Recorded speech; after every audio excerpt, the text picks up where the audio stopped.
Hello, good morning. This is Sambhav Kumar from Aditya Classes. We are doing the remaining part of chapter democracy and diversity. ठीक है, हम लोगों ने इस chapter में बहुत सारे एस्पेक्ट पे बात किया हुआ है. सबसे पहले हम लोगों ने देखा था मैक्सिको ओलंपिक्स. ठीक, मैक्सिको ओलंपिक्स देखने के बाद हम लोगों ने देखा था कि क्या क्या पूरा का पूरा सिनेरियो हुआ, किस तरीके से रिएक्ट किया अमेरिकन गवर्नमेंट में, क्या टोटल का टोटल सिनेरियो था. और हम लोगों ने इस टॉपिक पे भी बात किया हुआ था कि भाई मैक्सिको ओलंपिक्स में जो हुआ वो क्यों हुआ, क्योंकि ऑलरेडी अमेरिका में पहले मूवमेंट चल रहा था.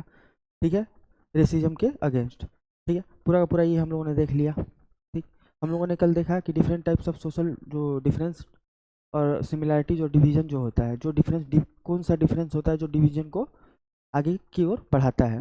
ठीक है, तो हम लोगों ने देखा ओवरलैपिंग और क्रॉस कटिंग डिफरेंस. ठीक है, ओवरलैपिंग डिफरेंस में हम लोगों ने देखा कि अगर एक केस में हम लोगों ने उस समय देखा, देखिए जैसे अमेरिका वाला अभी एफ्रो अमेरिकन वाला केस देखे थे, तो एफ्रो अमेरिकन वाले केस में जो ब्लैक्स थे वो गरीब भी थे. ठीक है, और उनके साथ डिस्क्रिमिनेशन भी हो रहा था. ना उनको पॉलिटिकल राइट मिल रहा था, ना उसको सोसाइटल राइट मिल रहा था, ना उनको इकोनॉमिकल राइट मिल रहा था.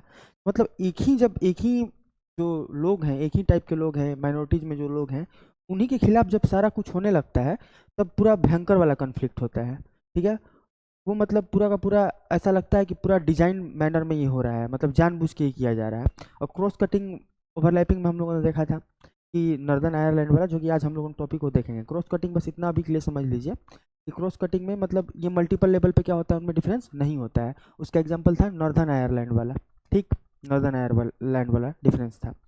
ठीक है, और हम लोगों ने होमोजीनियस सोसाइटी क्या होता है और आपका एक माइग्रेंट्स क्या होते हैं. जैसे ये माइग्रेंट्स थे कि नहीं, अफ्रो अमेरिकन अमेरिका में तो माइग्रेंट्स ही थे, कुछ माइग्रेंट्स थे और कुछ स्लेव्स थे. बाद में वही अफ्रो अमेरिकन. होमोजीनियस सोसाइटी मतलब आप ऐसे देख सकते हैं, जैसे पटना में हम अभी अभी हम लोग पटना में हैं. ठीक है, या हम लोग दिल्ली में हैं, तो यहाँ को इस सोसाइटी को कॉस्मोपॉलिटन सोसाइटी बोला जाता है. मतलब यहाँ पे डिफरेंट टाइप्स के धर्म के लोग, डिफरेंट डिफरेंट टाइप्स के लोग, डिफरेंट कलर के लोग, डिफरेंट स्टेट के लोग एक साथ मिलकर वहाँ पे रह रहे हैं. ठीक है, होमोजीनियस सोसाइटी मतलब एक ही टाइप के लोग एक ही जगह रह रहे हैं. जैसे आप चाइना वगैरह में चले जाइए. ठीक है, मतलब चाइना में जो लोग हैं, कुछ कुछ बहुत कम में माइनॉरिटीज है. मोस्ट ऑफ द जो पूरा का पूरा चाइनीज पॉपुलेशन वो एथिस्ट है, मतलब नास्तिक है. वो लोग भगवान को नहीं मानते. मोस्ट ऑफ द पूरा देखिए, कभी भी सोसाइटी हम लोग पढ़ते हैं तो कुछ भी चीज़ में एक्चुअल नहीं होता है, थोड़ा बहुत रहता ही है इधर. तो मतलब हम ये मान के चल रहे हैं कि चाइना का एक सोसाइटी है जो वहाँ का लैंग्वेज सेम है ऑलमोस्ट. ठीक है, अगर हम लोग स्टेट पर्सपेक्टिव से जाएँ तमिलनाडु, तो तमिलनाडु का अगर लैंग्वेज पर्सपेक्टिव से हम बात करें तो लिंगुअल पर्सपेक्टिव से पूरे के पूरे क्या है, होमोजीनियस सोसाइटी है. लेकिन अगर डिफरेंट डिफरेंट रिलीजन पर्सपेक्टिव से बात करें हम, तो डिफरेंट डिफरेंट रिलीजन पर्सपेक्टिव से वो डाइवर्स है. ठीक है, तो होमोजीनियस सोसाइटी वो होता है जहाँ पे एक ही टाइप के लोग होते हैं, एक ही कल्चर के लोग होते हैं, एक ही इथनिसिटी के लोग होते हैं और एक ही रेस के लोग होते हैं. और कल्चर एथनिसिटी रेस में हम स्टार्टिंग में बहुत सारा आपको डिफ्रेंसिएशन बता चुके हैं. आई डोंट थिंक सो कि अब बताना जरूरी है उस चीज़ को लेकर. ठीक है, तो ये टोटल का टोटल सिनेरियो हम देख क्यों रहे हैं. डेमोक्रेसी को पहले समझते हैं कि वहाँ पे पीपल जो होते हैं वो क्या करते हैं, अपने वोट को कास्ट करते हैं. किसको चुनने के लिए, अपने रिप्रेजेंटेटिव को चुनने के लिए. और डेमोक्रेसी भी दो टाइप का होता है, डायरेक्ट डेमोक्रेसी और रिप्रेजेंटेटिव डेमोक्रेसी. जो रिप्रेजेंटेटिव डेमोक्रेसी होता है उसमें एक हर्डल होता है. कौन सा हर्डल होता है भाई, पॉपुलेशन हर्डल होता है. जैसे हमारे देश में रिप्रेजेंटेटिव डेमोक्रेसी ही फॉलो किया जा सकता है, क्योंकि 130 करोड़ लोगों का पार्टिसिपेशन हो पॉलिसी मेकिंग में, ये पॉसिबल नहीं है, हो सकता है. ठीक है, बहुत ज़्यादा कॉन्फ्लिक्ट हो जाएंगे, लड़ाई हो जाएगा. तो यहाँ पे क्या करते हैं लोग, हर एक पूरा इंडिया को, ठीक है, कॉन्स्टिट्यूएंट असेंबली में बांट दिया गया है. ठीक है, वहाँ से एमपी चुन के जाते हैं, एमपी पार्लियामेंट में जाते हैं, अपने लॉ बनाते हैं. और हमको पता है कि इंडिया एक फेडरल कंट्री है, मतलब क्वासी फेडरल कंट्री है. तो क्वासी फेडरल कंट्री मतलब एक आपको कहानी है, एक कहानी आप सुन सकते हैं. जैसे एक मूवी मैंने देखा हुआ था, शॉर्ट मूवी है. उसमें दो लड़के होते हैं, उनको पिज़्ज़ा बहुत पसंद होता है, लेकिन वो बहुत गरीब होते हैं, वो पिज़्ज़ा को अफोर्ड नहीं कर सकते हैं. तो पिज़्ज़ा को जब अफोर्ड नहीं कर सकते हैं तो उसी का पिक्चर अपनी दादी को ले जाकर दिखाते हैं कि देखिए दादी, ये वाला हमको खाना है. तो दादी बोलती है हम तो बना देंगे भाई तुम्हारे लिए. तो क्या दादी क्या करती है, उसके घर में एक रोटी बनाती है, रोटी में बहुत सारा वेजीज वगैरह को डालती है. हाँ, और दूध का मलाई डाल के उसको दे देती है, कहती है कि देखो ये पिज़्ज़ा है. तो वो लोग खाते हैं तो उनको बड़ा बेकार लगता है वो चीज़ खाने में. तो वो बोलते हैं कि ऐसा ही लगता है, हम लोग तो बेकार में ही कर रहे थे. ठीक है, तो ये सब का टोटल सिनेरियो तो भारत में यही है. मतलब जो फेडरलिज्म असली है वो कुछ और है, हम लोग बस उसको रोटी पे भेजी डाल के उसको बोल रहे हैं कि फेडरलिज्म है. मतलब समझिए टोटल सिनेरियो को हम क्या बोल रहे हैं. हमारा क्वासी फेडरलिज्म है.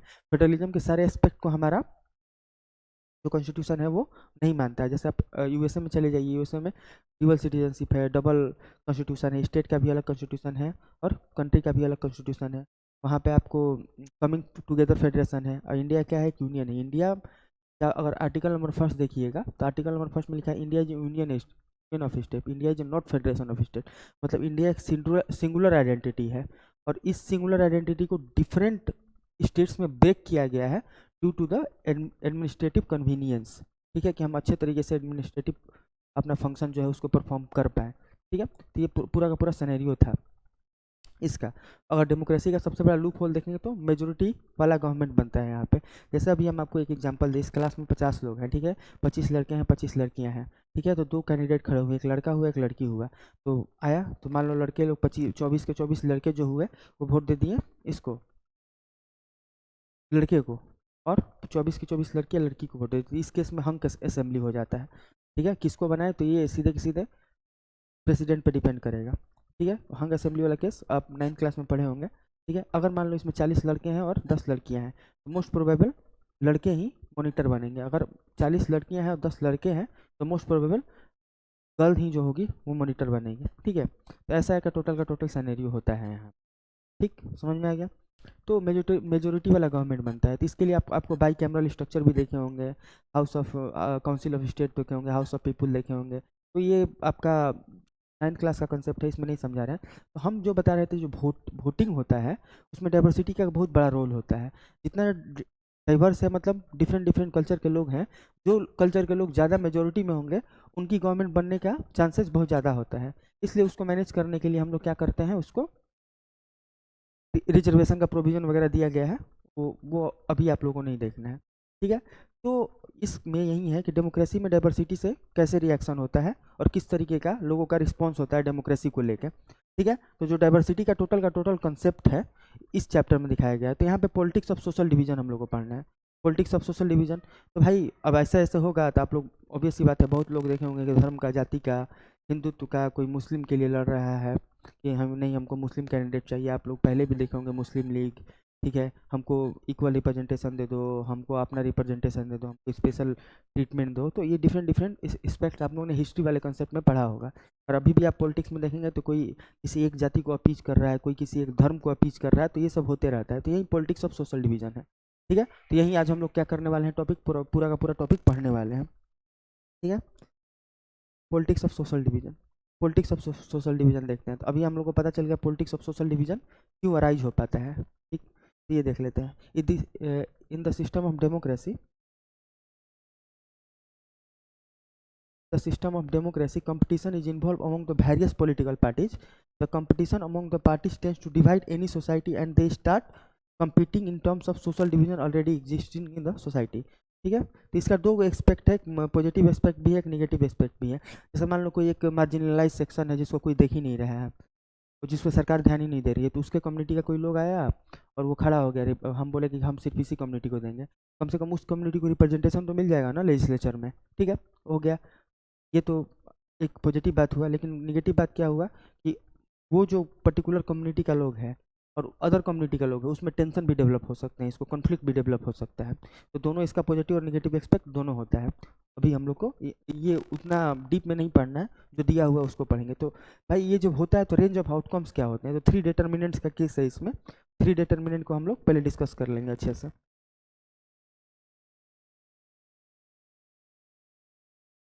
ठीक है, 3 factors which determine the outcome of the politics of social division. देखिए, द पीपल परसेप्शन, लोग क्या सोचते हैं भाई अपने बारे में, the people perception of their identities. ठीक है, द पीपल, अरे यार क्या हो गया,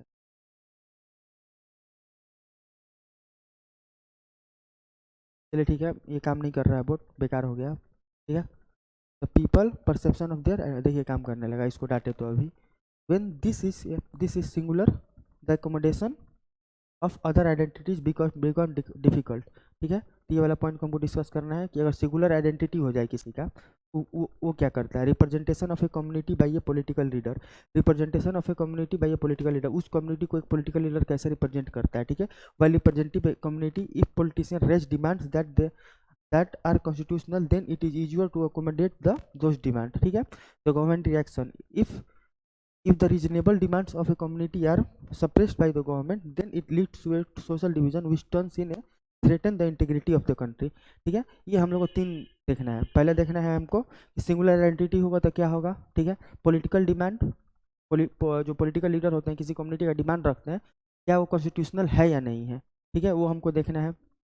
और तीसरा हमको क्या देखना है, तो गवर्नमेंट रिएक्शन। और कोई पॉलिटिकल जो लीडर होता है किसी भी डिमांड को आपके सामने रखता है तो गवर्नमेंट का रिस्पांस क्या होता है, गवर्नमेंट उसको पॉजिटिवली रिस्पांस करती है, उसको सप्रेस कर देती है। तो तीनों को देखना है। पहले अगर सिंगुलर आइडेंटिटी मतलब क्या होता है, देखिए हम जैसे हम अपने इंडियन पर्सपेक्टिव से बात करेंगे तो सिंगुलर आइडेंटिटी मतलब क्या है कि हम एक इंडियन है, वो ठीक है, ठीक। लेकिन अगर हम बोलने लगेंगे कि हम इस कास्ट के ही हैं, हम सिर्फ इस कास्ट के हैं, हम इस कास्ट के लिए मरेंगे, इस कास्ट के लिए जिएंगे, इस कास्ट के लिए जो करना है करेंगे, ठीक है, ये सिंगुलर आइडेंटिटी का काम हो गया। जैसे आप बेल्जियम वाला केस देखे होंगे तो बेल्जियम वाले केस में क्या हुआ था, आपका डच कम्युनिटी था, फ्रेंच कम्युनिटी था, लेकिन बाद में जब प्रूडेंशियल रीजनिंग के साथ सारा मैटर जो था वो सॉर्ट आउट कर दिया गया, उसके बाद वो लोग क्या हो गए, बेल्जियंस होंगे। तो यहाँ पे कॉन्सेप्ट ऑफ नेशनलिज्म होता है। अब आपको समझ में आएगा कि नेशनलिज्म इन इंडिया जो हम लोग टॉपिक पढ़ते हैं वो क्यों इंपॉर्टेंट है। पहले हम लोग एक कास्ट थे, 200 साल से लड़ रहे थे, हम लोग क्या हो रहे थे, इकट्ठा ही नहीं हो पा रहे थे। हम किसके नाम पे इकट्ठा हुए, नेशनलिज्म के नाम पे। नेशनलिज्म फैलाने के लिए बहुत सारा चीज़ किया गया देश में, वो तो हिस्ट्री के पर्सपेक्टिव से। तो यहाँ पे देखिए, यहाँ पे हमारा आइडेंटिटी एक सिंगुलर है, तो हमारा आइडेंटिटी सिंगुलर ये भी हो सकता है कि हम किसी एक पर्टिकुलर कास्ट से बिलोंग करते हैं और हम दूसरे कास्ट को पसंद नहीं करेंगे, या हमारा आइडेंटिटी सिंगुलर आइडेंटिटी ये भी हो सकता है कि हम इंडियंस हैं, सिंपल। तो भाई अगर हर एक कास्ट के लोग अपना अपना आइडेंटिटी को सिंगुलर मानने लगेंगे तो यहाँ पे कॉन्फ्लिक्ट होने का चांस बढ़ जाएगा। वो बोलेगा कि भाई हम राजपूत है, कोई बोलेगा हम यादव हैं, कोई बोलेगा कि हम भूमियार हैं, कोई बोलेगा ब्राह्मण है, कोई बोलेगा बनिया है, कोई बोलेगा मुस्लिम है, उसमें भी कोई बोलेगा सिया मुस्लिम है, कोई बोलेगा क्रिश्चियन है, या कास्ट बेसिस पे बोले या रिलीजन के बेसिस पे बोले। अगर सब अपने सिंगुलर आइडेंटिटी को परसीव करने लगेंगे तो यहाँ पे कॉन्फ्लिक्ट होने का चांस बढ़ जाएगा। और अगर अगर हम इंडियन पर्सपेक्टिव से बात करते हैं, अगर नेशनलिज्म का बात करेंगे तो हम इंडियन है, सिंपल सी बात है। तो कम से कम कास्ट वाला जो कॉन्फ्लिक्ट होने वाला था वो तो सॉल्व हो गया, ये वाला हो गया टोटल मैटर। और हम बोलें जैसे हम किसी कम्युनिटी को रिप्रेजेंट कर रहे हैं, ठीक है, किसी कम्युनिटी को रिप्रेजेंट कर रहे हैं, बोल रहे हैं कि देखिए भाई कॉन्स्टिट्यूशन में इनको 100% रिजर्वेशन दिलवा दो, ये बहुत पिछड़े थे, इनको अब 100% रिजर्वेशन मिलना चाहिए। तो पॉसिबल है ये? नहीं, नहीं मिल सकता भाई, कॉमन नहीं है, एकदम रेशनल बात नहीं है। एक तरीके से आपको हाथ पकड़ा दिया गया तो आप सर पर चढ़ रहे हैं, वही बात है। तो ये कॉन्स्टिट्यूशनल डिमांड के अकॉर्डिंगली ये रीजनेबल नहीं है, ठीक। तीसरा अगर पॉइंट हम देखेंगे थर्ड डिटर्मिनेंट में कि हम कुछ चीज़ बोल रहे हैं, जैसे अगर हम बोलेंगे, जैसे लड़कियां बोलने लगी कि हमको देखिए रात में घर से बाहर निकलने के लिए नहीं मिलता है, आपका लॉ एंड ऑर्डर ख़राब है। तो पूरी लड़कियां, जो फीमेल्स कम्युनिटी था वो रोड पे आ गया है, बोला कि हमको नहीं रात में बाहर निकलना है वगैरह वगैरह, ये सब करना है, आपका लॉ एंड ऑर्डर सही नहीं है। तो अगर उनके डिमांड को सप्रेस करती है गवर्नमेंट, भाई तुम रात में निकल सकते हो, फ्री हो, कहीं भी घूमो, लॉ एंड ऑर्डर तो संभालना सरकार का काम है ना। लेकिन उस पूरे के पूरे कम्युनिटी को सरकार मार के भगा देती है, लाठीचार्ज करवा देती है, तो क्या हो गया, यहाँ पे कॉन्फ्लिक्ट टेंशन बढ़ने का चांस है, जो इंटीग्रिटी ऑफ द कंट्री वो थ्रेटन हो सकता है, भाई सिविल वार छिड़ सकता है देश में। तो ये टोटल का टोटल 3 डिटर्मिनेंट्स है, इसमें कुछ ज़्यादा पढ़ने का जरूरत है नहीं, ठीक है। तो यही टोटल, ये बहुत इंपॉर्टेंट है, रेंज ऑफ द आउटकम्स और 3 डिटर्मिनेंट्स करके टॉपिक दिया हुआ है, 3 डिटर्मिनेंट्स करके अब द जो पॉलिटिक्स ऑफ सोशल डिवीजन होता है।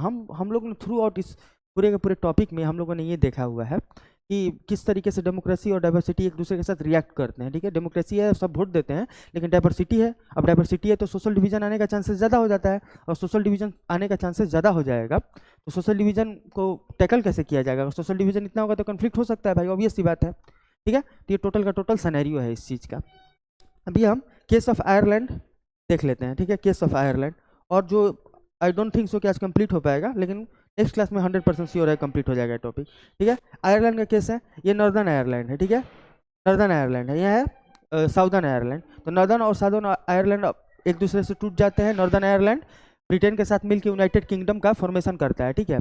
यूनाइटेड किंगडम का फॉर्मेशन करता है तो एक नेशनलिस्ट लीडर होते हैं, यूनियनिस्ट लीडर होते हैं, ठीक है। वो दोनों चाहते हैं कि नॉर्दर्न आयरलैंड जो है यूके के साथ ना जाए, और इसी कारण इन दोनों में क्या हो जाता है, कन्फ्लिक्ट हो जाता है, और इतना ज़्यादा कन्फ्लिक्ट हो जाता है, एक दूसरे को लोग मारने काटने लगते हैं।